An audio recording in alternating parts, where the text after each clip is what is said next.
Well, hey guys, and welcome back to the podcast. I'm so excited to be able to talk to you guys again and bring you a fresh edition of the podcast here. As sporadic as it might be, but I do my best to bring you guys these episodes. And I'm coming to you from the road. I'm not at home right now. And one of the things that I'm particularly excited about right now is that I am coming to you via a Shure MV88 microphone. And you're thinking, well, what's that? I've never heard of that Shure model. Right, because it's a little mini condenser microphone that you plug straight into your phone, your iPhone, into your lightning port. Isn't that crazy? And I got this thing because I'm going to start toying with and experimenting with creating my own little videos and vlogging type stuff, hopefully, here in the future. And I also happened to realize that this thing is going to be an asset for me so that I can record this podcast and talk to you guys while I'm on the go. So I'm not having to carry around an interface and a microphone and an XLR cable. So that's really cool. Even though in a perfect world, I would do that. But when you're traveling, conserving on space is totally of the essence. So anything you can do, you do it. So anyway, so I just want to intro this podcast for you a little bit. I have a guest on the show today.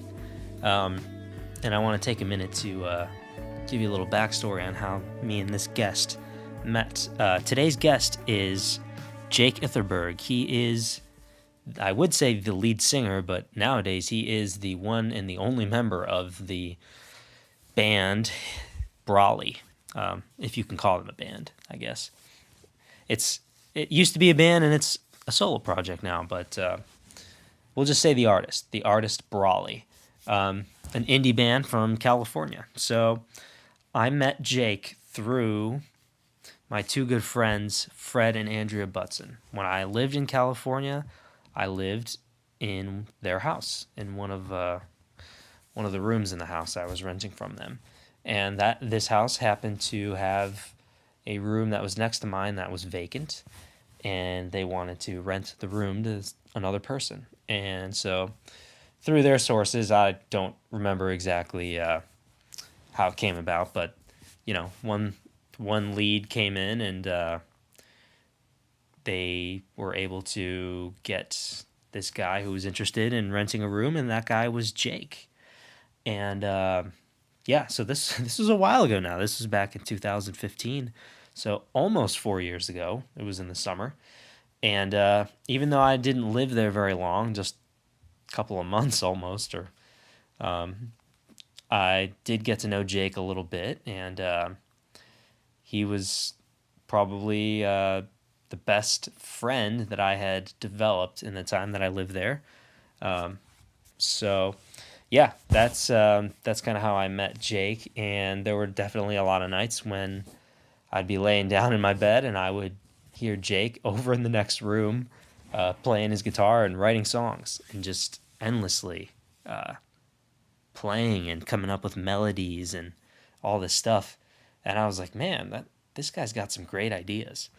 And then he ended up showing me some demos that he recorded, and at the time, I was like, dude, you recorded this and this is a demo? Like, this sounds better than anything I've written that wasn't my demo, you know what I mean? That I was trying to do it as, like, my finished product.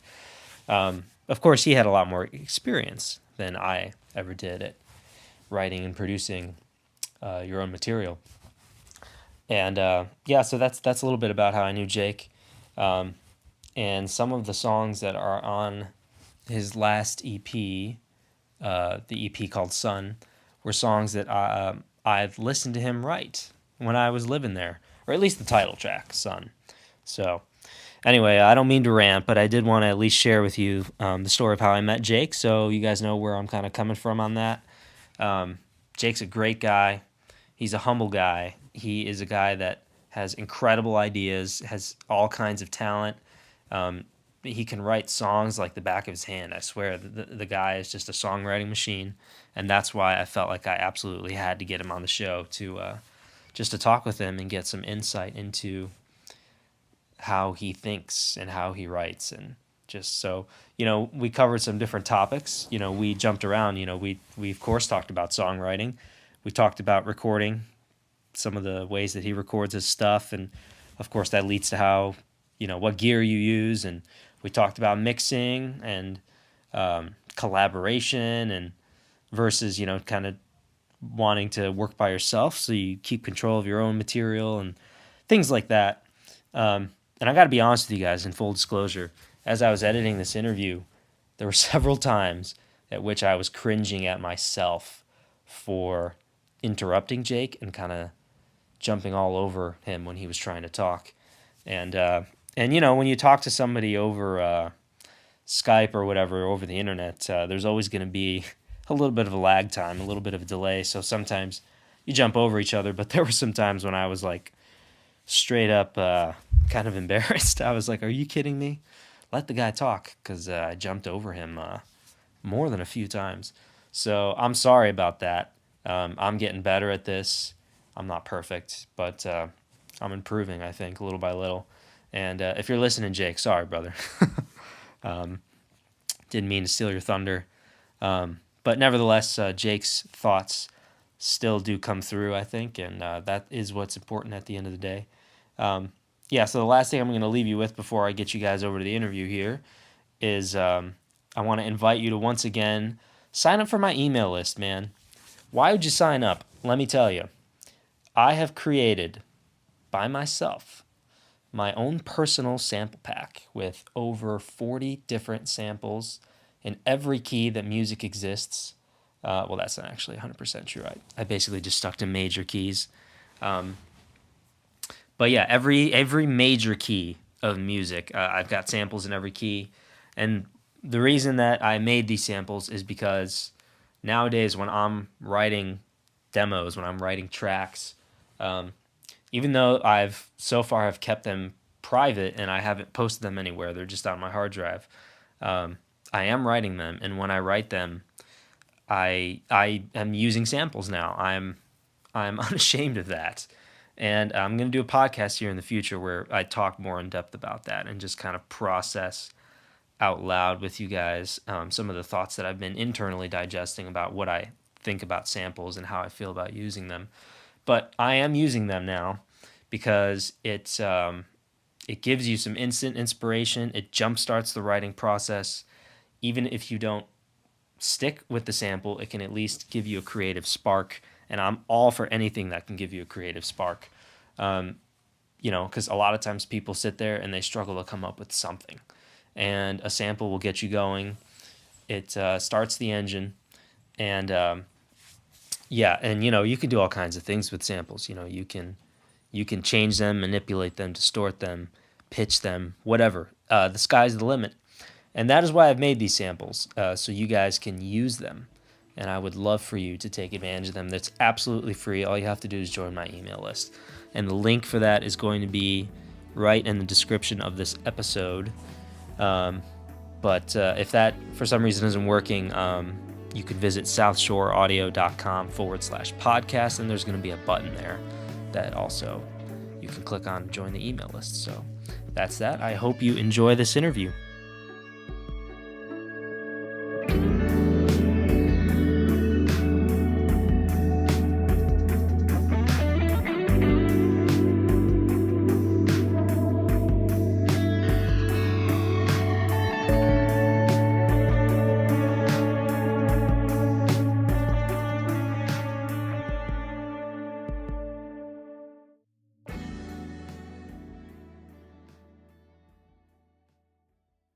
All right, brother, let's do this thing. So, yeah, like I said, I was just telling you, like, I have a lot of topics in mind because I'm not big on like mapping out every single question, and it just feels too like that's not how real life is, like when you're hanging out with people, you just talk and you have conversations, and that's kind of what I want this to be about. So yeah, I like just kind of brainstorming topic ideas and then just letting the spirit lead us, so to speak. Cool. So I'd be remiss if I didn't talk about songwriting with you, because when it comes to songwriting, you're probably like one of the top guys I've ever met in terms of like just songwriting talent and ability. Like you just have such a natural knack for it. Like I have rarely seen with basically anybody else. Yeah. Thanks. So man. I think you got, I think you got a special talent for it. So Thanks. yeah, absolutely, man. And the latest EP is really, really awesome. So we'll talk about that a little bit more. Cool. In a minute, but why don't we just talk about maybe how, like, what's your process for starting a song, or like when you're just trying to generate ideas for a song, like how do you approach that? Well, I mean, depending on the song, it's a little different from song to song, but I would say generally, I usually start with like music and melody first. I don't think I've ever just written down lyrics and then try to make a song out of it. So it's definitely a music thing for me first. And then I add the kind of the words and, try to say what I want to say lyrically after. So you'll twist the lyrics to fit the music. Yeah. And, I don't know. Normally it's kind of just me, sitting down on an electric guitar or on the piano and, just kind of playing, not so much like I want to sit down and write a song right now, but more just kind of, playing guitar, playing piano just for the fun of it. And, sometimes when I'm doing that, I'll play something that, I don't know, just kind of stands out to me, and for whatever reason, whether it's like a certain melody that I'm playing on a guitar line, or some really pretty chords that kind of inspire me to sing something over the top of it. Yeah, it's usually how it starts, just with like, playing guitar, usually singing over the top of it, just nonsense. But I usually kind of focus on the melody, and if I start singing a melody that kind of, I don't know, for whatever reason, just kind of, it feels inspiring to me, then I'll kind of just go off that, and that'll kind of be the foundation of how the song develops. A lot of times I'll sing like a little hook, and in my head I'm like, oh, this sounds like a verse, or this sounds like it could be a chorus, or this sounds like, whatever. So I'll kind of just build it off that. Yeah. So sometimes when you find that hook, do you feel like does that jump out at you like, oh, I think I just found a hook? And Yeah. I think that there's something to that right there. Yeah, normally. That's kind of how it feels like, yeah. In my head, I'm kind of like, oh, this sounds like, this little hook melody that I'm singing over the top of this guitar part right now feels like it could be a song. And in my head, I kind of start, depending on like the tempo of the song, like how it feels, the vibe, the mood of the chords, of the melody, I already start in that moment, kind of in my head picturing what the song could sound like production wise. You know what I mean? Just like, kind of just like, oh, I can see this song being just guitar, just like really simple. Or I can see this being not on guitar, but like, I really like the melody that I have, but I can see it being with like, synth stuff, or I can kind of feel like this groove. So you're visualizing it basically, which is kind of a funny word to use with something that you listen to, but the point is kind of you're using your mind to like project into the future. Here's the nuts and bolts of it, what I'm doing right now, but I'm already imagining what it could sound like when it's all said and done, when it's fully produced and there's more parts introduced, or there's more instruments supporting it or whatever. Yeah. So and then that hook sometimes, so you might hear it and like you don't always know if it's gonna be like, oh, that hook is for the intro of the song, or that's more like the hook for the chorus. Yeah. Right. Yeah. So like, yeah, not usually. It's usually just kind of like, oh, it's something to build off of, and then whatever it turns into, it just kind of turns into. Gotcha. So it's like that's a hook, and at least like you can start there, and that can be foundational. Yeah. And honestly, and then like, it can move in any number of directions. Exactly. And once you start building off that, then at some point, that initial thing could even just get tossed out altogether. But it's kind of more of just one thing stacking on each other, like this inspires this, and it kind of just builds on itself. And I feel like sometimes even with like the production of a song, I don't even really necessarily go, this is what I want in the song, these instruments, and I want it to sound like this. It's kind of like, sometimes it feels like it just kind of produces itself in a sense. Like it just kind of like, this just naturally kind of fits, this instrument or this part or, yeah. So the vibe of what the song is going to be like presents itself in an organic kind of way, as opposed to like you dictating it or trying to force it to be a certain way. Is that kind of what you're saying? Yeah, it's kind of, I mean, it's a little bit of both, but I would say, yeah, I feel like songs kind of dictate themselves how they want to sound. And then I just kind of, I mean, you could do a million things with a song, as far as production goes, but for the most part, I would say it's kind of like, I feel like the songs kind of turn out the way that they want to. Because sometimes I'll like produce a song of mine and I'm kind of like, oh, what if I totally redid it and made it sound like this? And I don't know. So I think it just, I have, especially lately, I have a handful of songs that are very like kind of different vibe wise. So different than what you've been doing in the past. Yeah, I would say so. A little bit different. Whether that's like the tempo and like the poppiness kind of the song versus like whatever it is, they kind of all sound different. So I guess once I start producing the songs and I start building them, then I try to like look at it as a whole and kind of be like, okay, how can I now tweak some stuff production wise to kind of get these to somewhat be like cohesive, with different sounds or with how I record the vocals or whatever it is, different instrumentation. At some point I try to like get them to be somewhat cohesive just so they're not totally all over the map.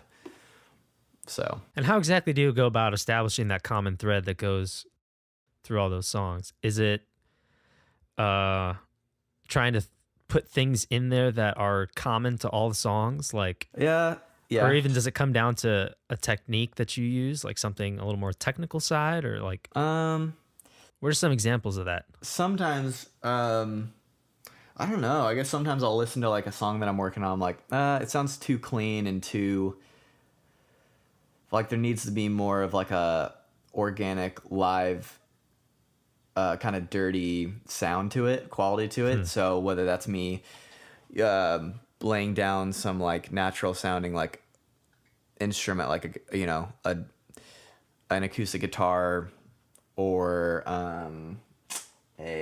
some sort of live percussion stuff. So that's definitely part of it, like trying to get this balance of like, I want it to be kind of like a pop song, but I also want it kind of to be disguised under like a certain amount of like experimentation and kind of I don't know what the word is. So you're thinking about it kind of thematically, like starting with the big picture theme. Yeah, kind of. So a theme being like, well, I want organic live sounds and I don't want too much polish. Yeah. Like an 80s song, Yeah. So I definitely, it's kind of like, I guess trying to disguise a pop song to sound more earthy and yeah. That's a good word, isn't it? I like that word. Yeah. Kind of just like, I don't know, but it just depends on the song. And honestly, it depends on what I'm listening to and inspired by at the time. That also affects how the songs kind of come out, so. So it sounds like a lot of your process isn't,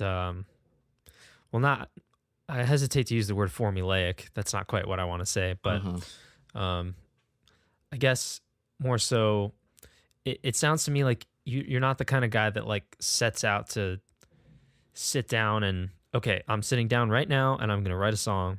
More so, it sounds like you're the kind of guy who you just live on your guitar or on your piano, so to speak, and you just play all the time practically. And out of your times of just messing around, things just arise out of that because you're showing up to play. Yeah. that's like how it all begins for you. Yeah, pretty much. Yeah. More or less. So I'm guessing that there's probably melodies swimming around in your head like all the time then.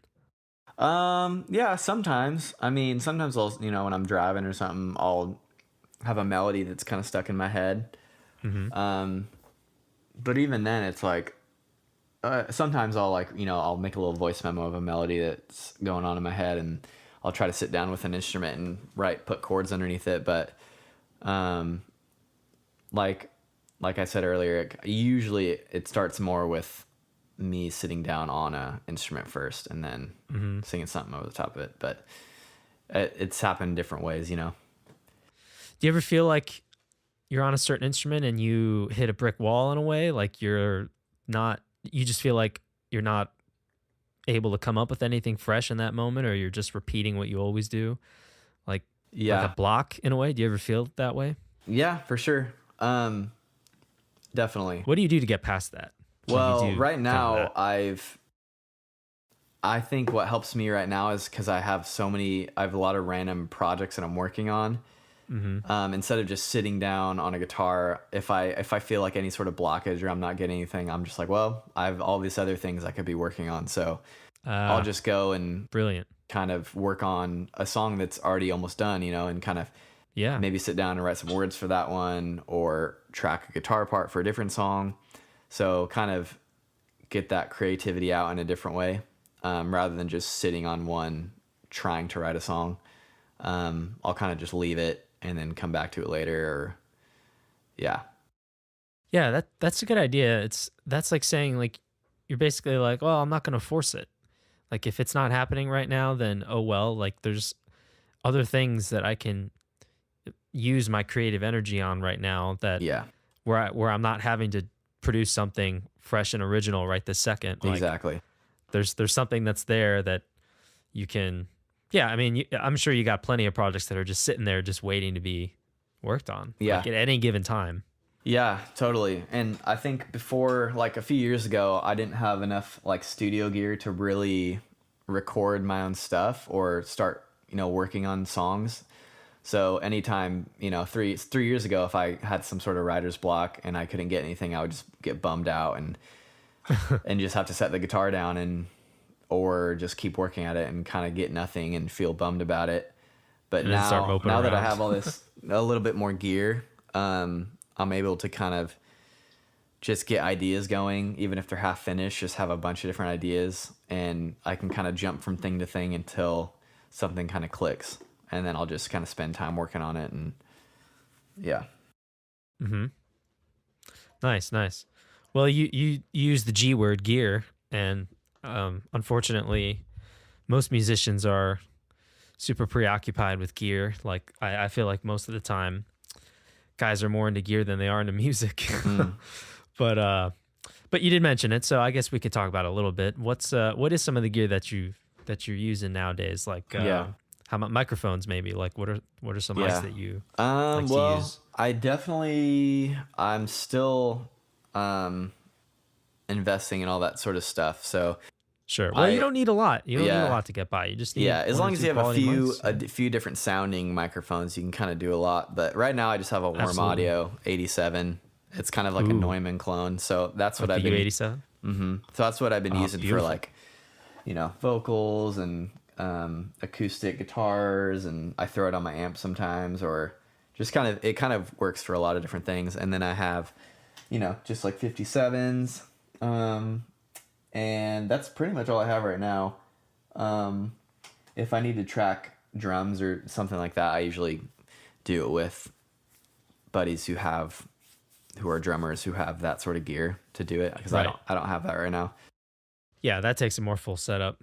Yeah, but I mean, I really want to get, like, at some point, like a ribbon mic. Want to get maybe like another vocal mic just for something that sounds a little different. But yeah, still definitely investing in that sort of stuff. Right on. Yeah, but I don't know. Other than that, like, just guitars. I like sitting down playing through I have a Jazzmaster, so play that a lot. I have a Morgan amp that is pretty clean and loud, and it sounds cool. Yeah. It's got a nice bright sound to it. Mm-hmm. And then my newest thing that I've gotten is called a Prophet 6. It's a like a synth. It's based off, it's from what I know of it, I don't know a ton about it, but I know it's based off of a synth that was used a lot in, I think, like the late 70s and then during the 80s. And it's just a really, really quality synthesizer. And this is kind of like a remake of the original Prophet. And this one you can obviously like save a bunch of settings and do all that. So that's something I've been. So it's got like the digital capabilities to make presets and stuff. Mm-hmm. Yep. But it's got the nice analog sound to it. Yeah, exactly. And it's awesome. It sounds amazing. Even just all the like the default presets on it sound awesome. So it's kind of me just sitting down and tweaking stuff. And then I've been using that synth on a lot of different songs that I've been working on lately. So nice. Yeah. Can't wait to hear what that sounds like. Yeah. That'll be sweet. Yeah. So, to what extent would you say? Because I don't want to go too deep down the gear rabbit hole because I feel like it's a waste of time. I just ask out of a little bit of curiosity. Do you use samples these days? And if so, like to what extent? I kind of want to pick your brain a little bit about how you like to use samples because I'm starting to incorporate it more. And my buddy Jeremy, who's kind of my musical / audio mentor, I would say, is like so sample heavy these days with his band. It's not even funny. It's like I can't remember the last time he actually recorded something. He's just mixing and producing and using samples. So, well, for me, I would say as much as I can, I try to do everything analog. Like record it like a live take of something. Yeah, exactly. But I mean, I have these little, or if I do use samples, I guess, I first would try to make my own samples, whether that's like, claps or hits of, like snare stuff or anything, just kind of, or vocal samples, anything like that. Just try to create my own. But, a lot of times, there's great, drum samples that you can get there's so many places now. That I've used on a lot of things. So, and it just depends on the song, if you're kind of going for that, thing in the background that's like, maybe it's like just like a repetitive groove that's like a sample beat, it could sound cool even underneath like real drums. I kind of just try to do like a mix of different things. So like a couple of songs I'm working on now, there's like different samples that I've kind of put dragged into Ableton and built like a beat with the samples.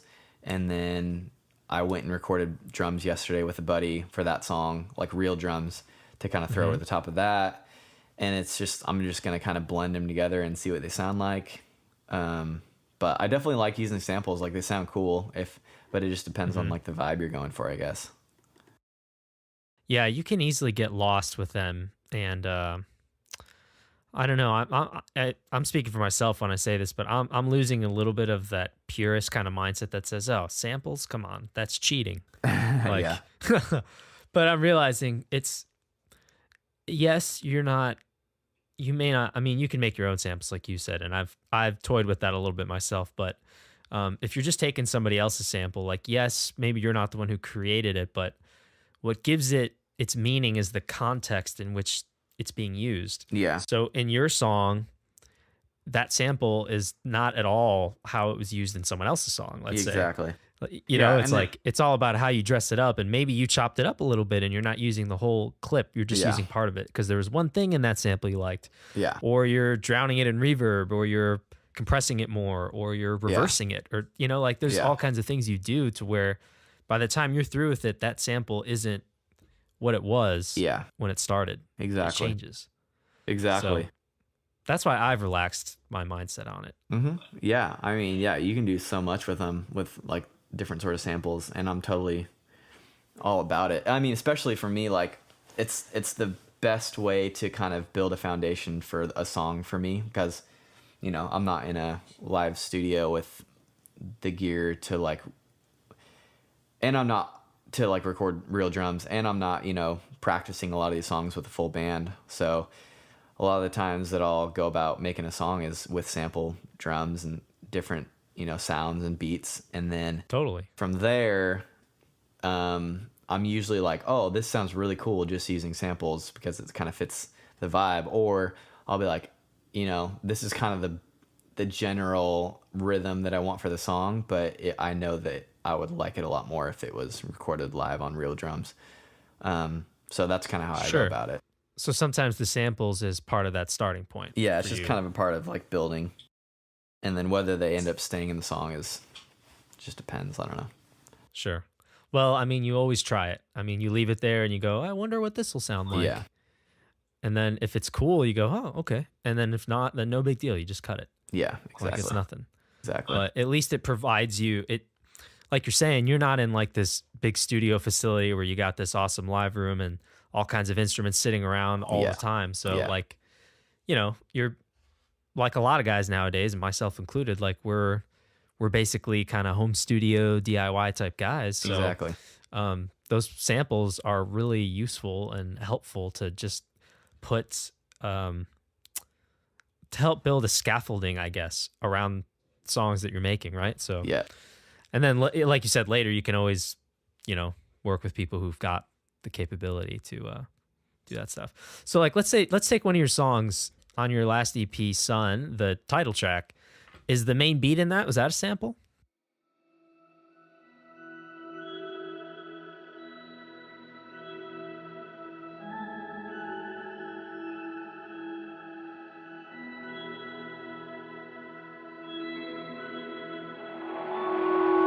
Every now and then I hear you, then it goes like the wind, never knowing where it ends or where it begins. Underwater I can hear you, talking like a ghost again. Every now and then I hear you say, hey son, hold my hand, let me follow to the end. Hey son.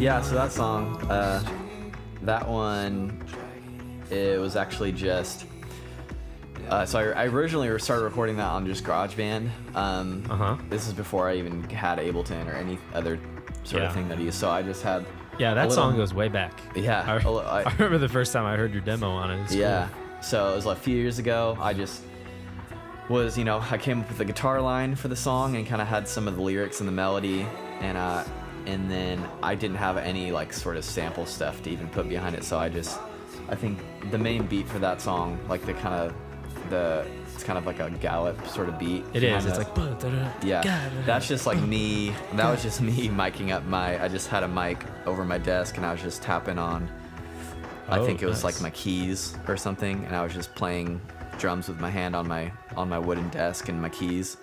And then I just kind of turned it into a sample and threw some distortion on it and some EQ. And then that kind of, I just ended up leaving it, It was one of those things where you mess around to kind of build a foundation, and then I just kind of really liked it after listening to it for a while. And I added some other, some other samples in there or some other live stuff to kind of give it a bit more dynamic. But that little loop that I made by tapping on the desk was kind of the foundation for the rhythm section. Crazy, man.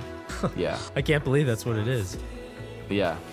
That just goes to, I mean, dude, that just goes to show you, like, you don't have to have tons of stuff. You just have to be resourceful with what you do have. Exactly. And you have to be clever about it. Mm-hmm. And that's a great example. Yeah. Yeah. And that song turned out great. I encourage everybody to come listen to it.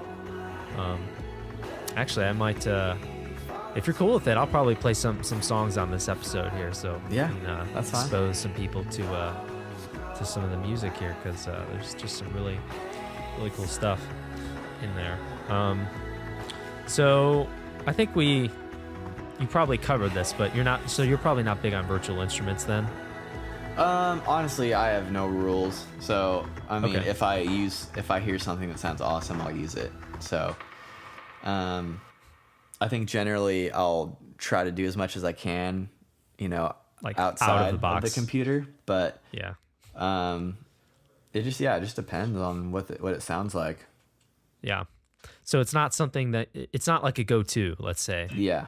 any kind of virtual instrument stuff. But if you're looking for something different, maybe, or like maybe you feel like at the moment you're maybe out of options with analog stuff, and you're just Yes. looking for something Exactly. that only a computer could do, Yeah. then give it a shot. Yeah, it's just like you said earlier, using what you have at your disposal and then Yeah. trying to use it well and help it fit in whatever you're creating, whatever song you're working on. So if that For sure. ends up being a software instrument, then sweet. If not, then, yeah, I guess it doesn't really matter.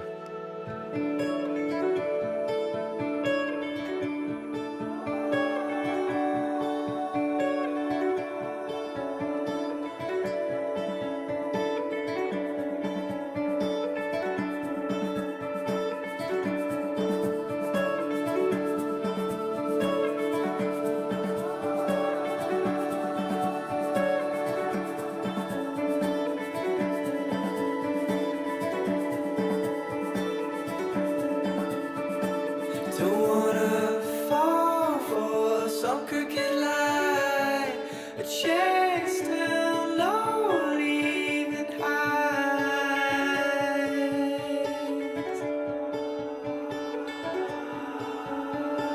I wanna fall in love with the light and break my dark dealing ties.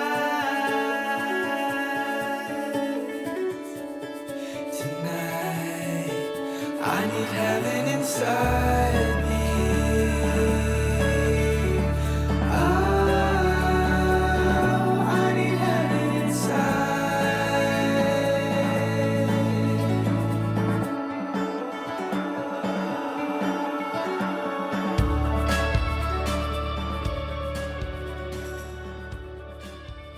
Have you used any recently, or has it been a while that you can think of? I really haven't, I don't think. Yeah, because I kind of got my pad synth weird sounding sounds all covered from the Prophet. Gotcha. And any like key bass or anything like that the Prophet can do all that stuff. Do that So too. the only thing I've been using that's like MIDI right now is just my piano. I've this piano plugin called Unicorda, and it's like a really cool sounding piano software.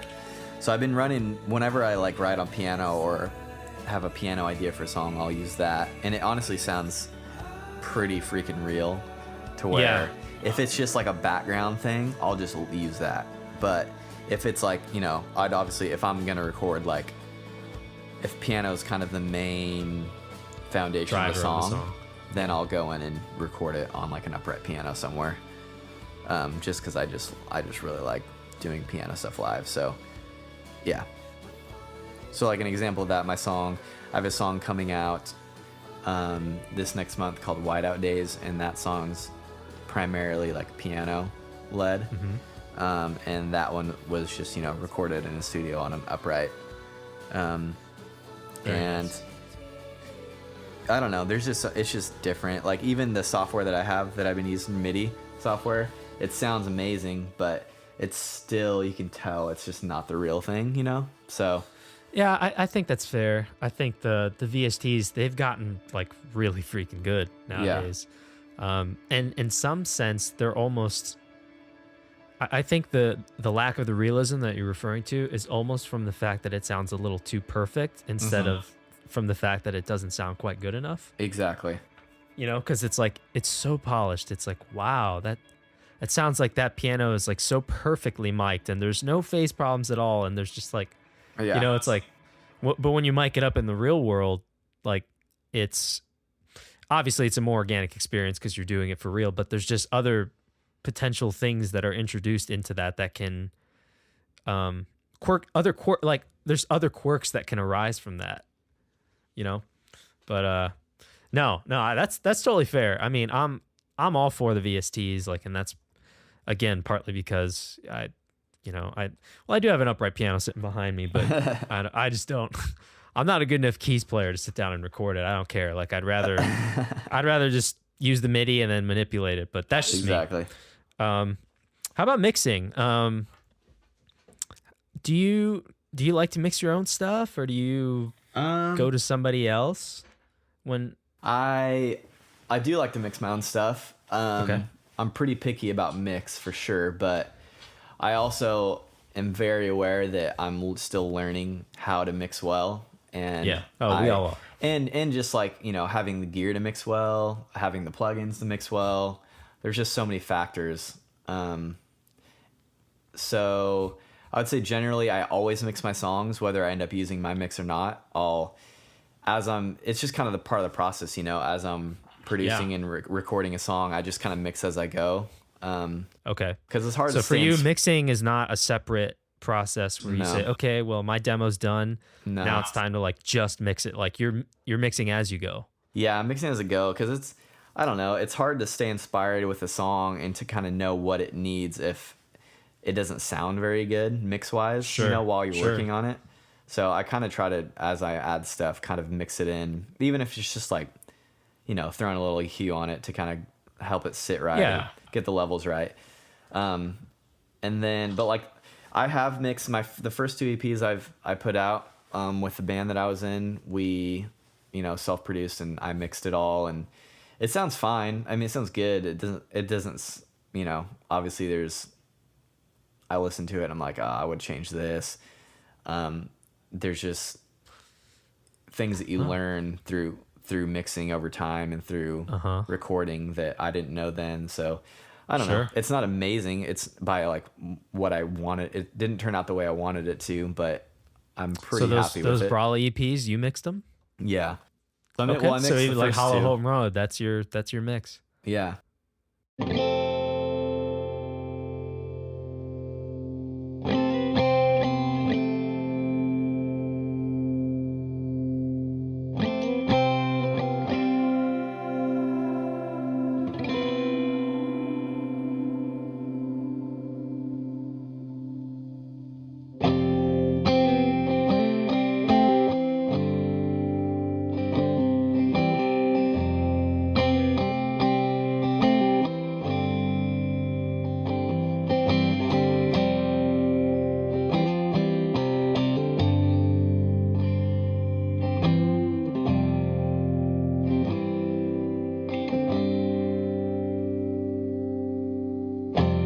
Once a choir in song, now a rhythm running nowhere. Saints were marching in the gates swung wide, but now I'm marching alone down a quiet road. All my gates are closed. Even if these stars burn out, leaving me with nothing at all to sing about. Even if my whole life I never find the place where I belong, you are still my song.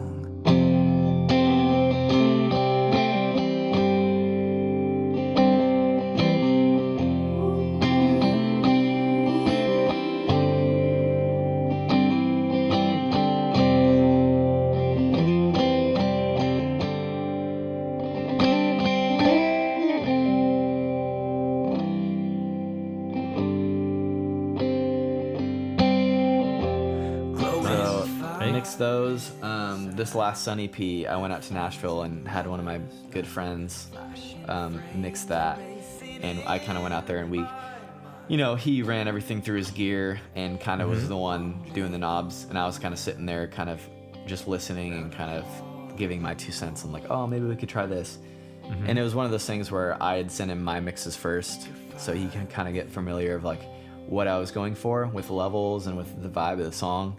And then he basically kind of just matched my mixes, but with his expertise kind of helped them sound the best that they could. We got him to a place where we were both happy with it. So yeah, and that's, with the new stuff I'm working on too, it's like I'm mixing it as I go. And I've been listening in my car and it sounds cool, it sounds good, but I still am curious to see what some of these songs would sound like if I had someone else mix it. So what I'll probably do is kind of do what I did last time, send, a song out to a few different people and have them mix it, and then kind of decide, maybe I'll stick with my mix or maybe I'll go work with someone else. So I don't know.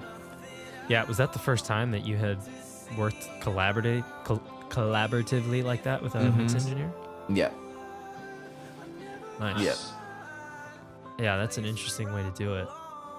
Yeah, and I don't know if I could ever... That's quality control, though. Yeah, I don't know if I could ever just send a song off to be fully mixed by someone else without me being there, because I feel like I would get something back and I would have so many revisions and it'd be like a very long back and forth process. Right. And I'd probably drive them insane and, I don't know, owe them a lot more money than I would have originally. But true. So I don't know. As far as mixing goes, what I can kind of foresee happening in the future is, best case scenarios, I'm able to kind of collaborate and mix with someone else, if I'm not just doing it by myself. Sure. Hey, mama, who's the guilty man? I knelt down to my breast, down to my brother's hand.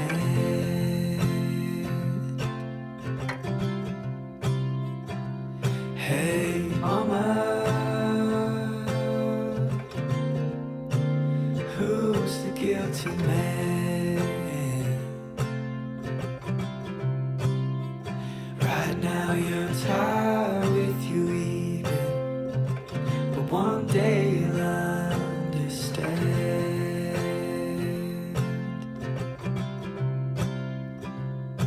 and you'll stand.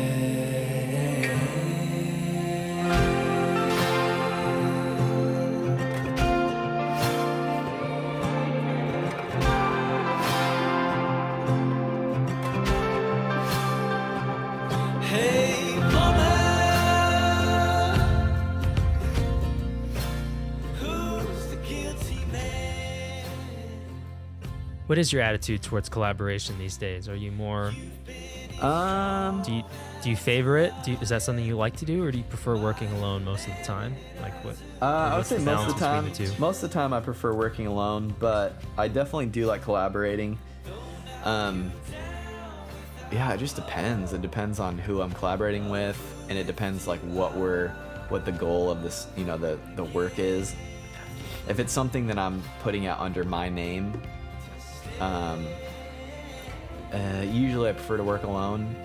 But I like to get other people's like friends' input on things, and I like to get other people playing on the records, or on the songs. But not necessarily from a writer standpoint. It's I don't know. It just depends. It depends on... Sure. Collaboration is a broad term, to be fair. Yeah. Because and some examples definitely, you just gave there, like... Yeah, definitely open to collaborate. I'd love to, that's something that I want to get more into, is working with other artists. It's something I've kind of started doing over the last year, but collaborating, I'm totally open to it. But when it comes to my own stuff, I'm a little bit more picky on who I let into that process. Sure. So. And that's totally understandable. I mean, yeah. You want that... I mean, what greater self-expression is there than your own music, essentially? Yeah. So, like, why wouldn't you be, like, extremely picky about how it's done? Exactly. So I totally relate to that. But yeah, I mean, collaboration is a wide concept. Like collaboration can be as small as you just made a demo and you just bounced out your demo last night, and you're talking with your friend and you're like, hey, can I send you this, and you want to listen to it and just kind of give me your thoughts. Then listening to it and giving feedback, like in a way that's kind of collaborative. Totally, because it left your head and it went into somebody else's ears, and like it filtered through another person's brain, basically, not just your own. And then there's super involved collaboration where someone is sitting in a room with you and you're actually working on writing something together. Exactly. And then so like everything in between, pretty much. So there's like a wide spectrum of possibilities with that. But so you want to get more into like maybe side projects then, or how do you think of that? Yeah, I mean, just stuff side for fun? projects. Like I think the form of collaboration right now that feels the most like what I'd want to do is, produce other people's work. So have someone come in with a song idea and me, that could look like me helping finish write the song and then track it and then help produce it. Or it could be them having a fully finished product and me kind of just recording some stuff for them, tweaking it. Yeah. So that's like, as far as collaborating goes, that's something that I'm already kind of started doing and I really enjoy it. Trying to like use my abilities to help someone else's song be the best that it can be. Sure. It's kind of like a coaching role in a way. Like you've got somebody who's like, I don't know, maybe if they're a basketball player, like their jump shot is already okay, and you're just coming in to like make the changes to make it even better. Yeah. So that's kind of what, producing obviously kind of feels like, but there's also like this part of me that I do really want to, I'd love to write music with other artists, and collaborate in the sense of like sitting down, actually writing songs together. So yeah, I mean, that's another thing that I'd love to start doing more. Have you experimented with that at all yet? Yeah, I mean, I've written with various people, and sometimes it's great. Sometimes you get something out of it.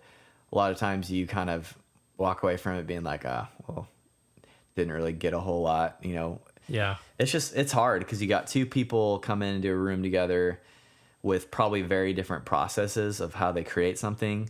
Yeah. And especially with someone like you who's spent so much time developing your own way of doing things. Yeah.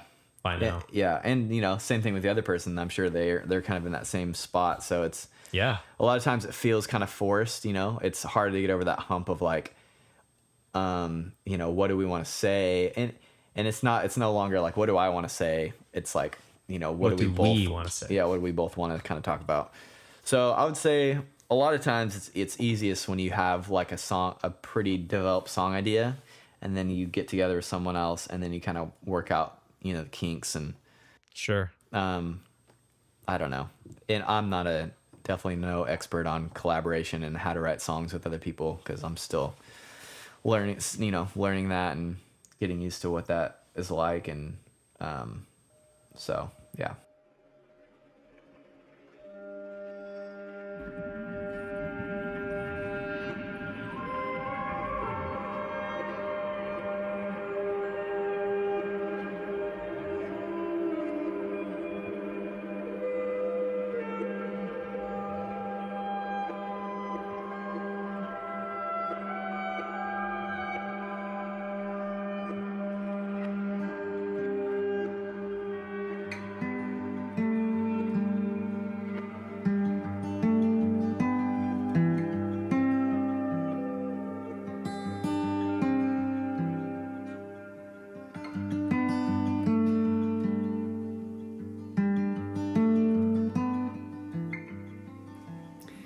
If I ever cease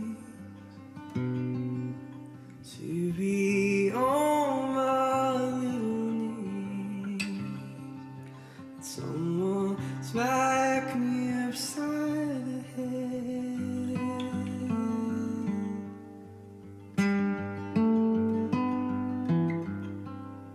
'Cause all that's good and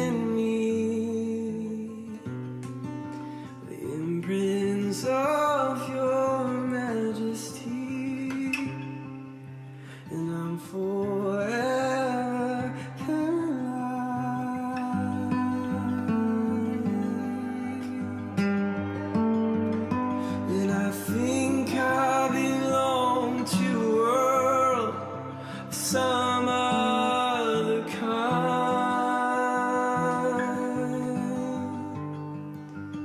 Well, love is a man with a cup that pours into mine.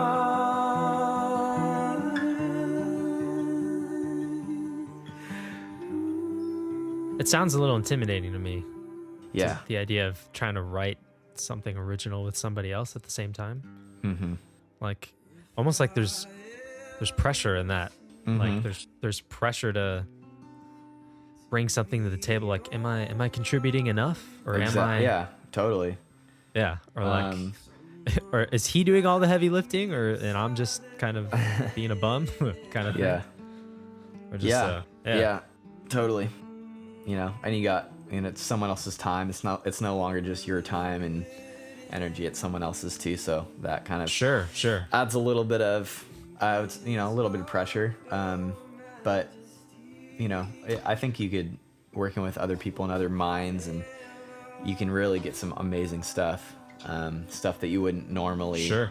I think with collaboration, even if it's not like, we wrote this song and we're putting it out and it's, gonna do really well. It's more of like, it's like more of like an exercise, Yeah. It kind of pushes your, expands your view of songwriting, expands your process, and it kind of helps a way of you, sharpening yourself. exactly, Right? helping you become Iron sharpens iron. a more rounded, writer and creative. And even if whatever you work on is never heard by anyone, it kind of is also just for your own benefit of being a better writer.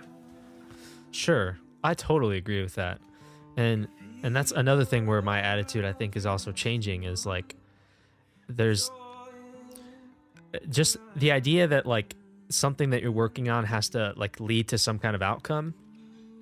That's not really that important. Like, what's important is the fact that you showed up and you worked and you did something and you got better. Like, exactly. And there's always some kind of learning experience that comes from that.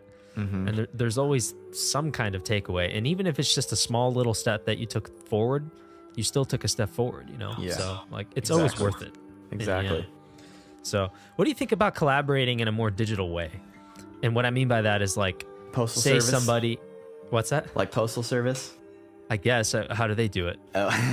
I'm not familiar. Postal service was like is the front man. I know it's Ben Gibbard. Death Cab, right. And then Yep, I don't know who the other guy is, but they put out a record, I don't even know, like 15 years ago.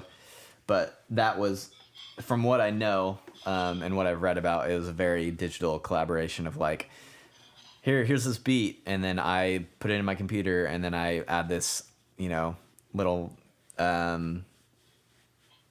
synth part, and then I send it back to you, and then you add this, and then I add vocals. And so that was, I think, for the most part, like a very like all digital, collaboration, just sending files back and forth. Yeah, pretty much that. But in today's day and age, you can even take that a step further, where like I could like generate an idea in Ableton, and whether it's just a beat and here's a little melody or whatever, and then I could send the actual session to you, and then just say, tell me what you think, and if you want to add a little something to it, go for it. Yeah, I mean, it's definitely a new way that you're able to, work with other people, without having to, be in the same room or make the drive down to LA to write with other people. It's like, it's a way to, collaborate without having to.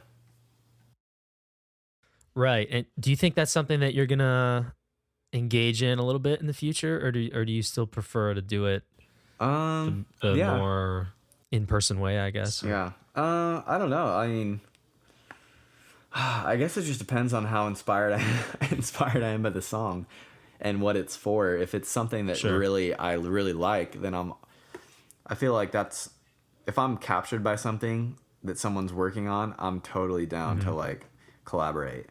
If I'm kind of just like, this is kind of cool, but I'd rather it's just a matter of like, what do I want to focus my energy into? And if I'm not super inspired by someone else's work, then I probably won't be very gung-ho about jumping on board Sure. with trying to collaborate with it. So it just really depends on the situation. It's like, nice try, buddy, but that sucks. Well, like not even necessarily that, but just like, yeah, it just depends. If I don't have much going on, if I'm not working on my own stuff, like I'm totally down to like sit down with something. But you know, there's always just things and creatively that you got to just prioritize, and things that you're For sure. working on for other people, and things that you're doing for yourself, things that, you know, there's like a priority list, you know, and sometimes depending on what you're collaborating on, like, you know, that could be on a, you know, just there's so many different places that could be on your priority level. So, but I'm definitely all for it. If, you know, I'm definitely for always listening and, you know, in my head, at least, if nothing else, like thinking of ideas for something and giving my thoughts to someone else, you know, like kind of taking something in and giving feedback if they want it. So. Yeah. No, that's awesome. And I think there's going to be a lot more of that as we move into the future here. I think there's going to be less, well, I mean, it's already a thing with how people communicate. Like people, I mean, first it was like, you know, okay, so first it was like the only way you'd see people or get a hold of them is by talking to them in person. And then we had phone calls, and then it moved to text. And now it's like with social media. And so people aren't, I mean, it's like in order for us to talk like this, we actually had to like schedule it. And I think for most people, you just text, you know, or things like that. And I think that same principle is probably going to move over into the world of creating music. Like people aren't going to be in the same room. It's just going to be like, hey, I made this, and then you send it to somebody, and then you don't even talk about it. You just keep sending stuff back and forth. Yeah. Which is, there's going to be advantages and disadvantages to that probably. Totally. But like with anything, but Totally. it's interesting. But yeah. Anyway, so what's some stuff you're working on right now, and like what's kind of like the near future looking like? Yeah. I am putting out a new song in January, end of January. Awesome. And then I'm planning on putting out some sort of EP in the spring. And that would be about what, 4 songs? 3 or 4? Probably 4 songs. And okay. all the songs except for maybe, I mean, I have enough songs to put out right now for an EP, but that are just fully done. But there's new stuff that I've been working on that I'm like, I really want to put one or 2 of those on the EP. So I'm kind of waiting it out to see, trying to get some of these new songs finished that I'm excited about. But yeah, just trying to keep writing, keep, you know, working on new music so that I can have a constant flow of, you know, releases over the next couple of years, and just be continually, you know, every 6 months or so, just kind of releasing songs, singles, or EPs, or potentially albums, depending on, you know, what I want to do. But trying to just constantly be writing and working on new stuff so that I can keep putting stuff out for people to listen to. And then other than that, just trying to do what I can to like get the music out there into people's hands, and trying to get on shows, support shows, potentially support tours, you know, opening for artists that have a bigger fan base than me, and trying to get, you know, promote and spread my music that way. Yeah. So those are all, you know, things that I'm kind of pushing for over the next year. Sure. Yeah. Is there like a long-term bigger picture kind of goal that you're working towards, or like there's something that you envision with your, I guess my music making abilities? I mean, my dream is just to be able to afford to build a little studio somewhere beautiful, and make my own music, my own records there, and keep pumping out music and always be writing, but also invite other artists there, and, you know, work as a producer for other people.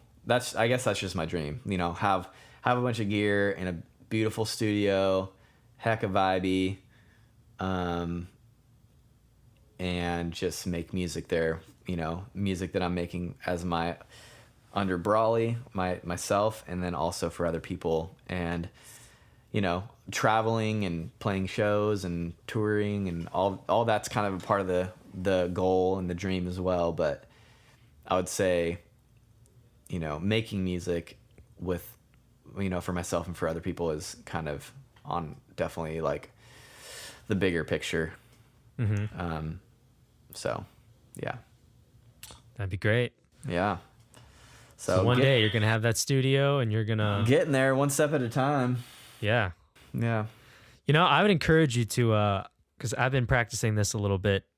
If you're, I don't know if you're much of a journaling guy, but like writing down the things that you want in your future and just like clarifying what your vision is and just almost writing it like you have it now and just saying like, I have that beautiful studio, and just writing like, and this is what I'm doing with it and blah, blah, blah. Like just envisioning it to like, so that you can keep moving towards it, I guess. Like, totally. That's a good practice. Totally. Because writing is a way of thinking, really. So as you think about it, you just keep getting more clear. Your thoughts become more clear about how you're going to get there. And yeah, especially it being start of the new year, it's a pretty popular time to write out some goals and some resolutions. Sure, but I'm talking more so than goals, like just like in a ritualistic kind of way. Like just every day in the morning, I just get my journal and I just jot down like a few things about. I call it future casting. Like I'm forecasting what my future is going to be, but not in a way that like I'm going to determine this. Like outside forces aren't going to deter me from my goals. So and you just write it like you have it. That's what I'm doing anyway. No, that's great, man. That's really good. Yeah. So one day you're going to have it, man. I have full confidence. And when it's there, I'd love to visit. Yeah, man. Come hang at my studio up in the mountains somewhere. I don't know where I'm going to be. Yeah. Or somewhere in the woods, maybe surrounded by somewhere in the woods, California redwoods, somewhere in the desert in Mexico, somewhere somewhere on a ranch, somewhere in the city. I have no idea. Somewhere in the suburbs. Sure. Somewhere in France. Are you more of a oh, that would be cool. Yeah. Put it in the south of France or on the coast. Oh, dude. There's a studio and I'll let you go after this, but there's a studio in France called Studios La Fabrique. Have you heard of it? Well, they have these seminars that they do there called Mix with the Masters. And basically all these like A-list producers and engineers lead like seminars there.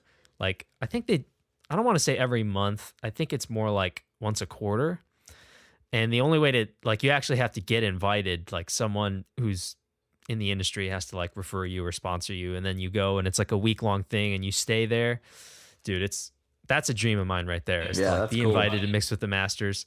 And you just like work with this person in a group of like maybe 10 guys or something. And you're just watching them work and you work on stuff. And that's sweet. Oh man. Yeah. Google that. Studios La Fabrique, dude. That's how do you say La Fa what? Studios La Fabrique, like FABRIQUE. I'll text you the name. Yeah, or I'll just text you the link. Yeah, text it to me. But anyway, sweet. All right, brother. Well, thanks again, man. I really appreciate your time on this and just kind of sharing some of your process with us and just how you think about things, how you approach things. Like, I'm always the richer for it when I get to talk to guys like you. Like, we just get to learn so much. Yeah, thanks, man. So, yeah, thanks for having me on your show. I really appreciate it. Yeah, man. I would love to have you back in the future. Maybe when you've got some new music out there, and maybe we'll do a little deeper dive into some of the songs and stuff. And that sounds great. Yeah, and deconstruct a little bit, kind of how it came to be. But for now, we'll just we'll leave it at that. And so that's Jake. Everybody, his artist's name is Brolly. The most recent EP is called Sun, and it's freaking fantastic. Really enjoy it. Thanks, Jake. Yeah, we'll talk to you soon, man. All right, sounds good.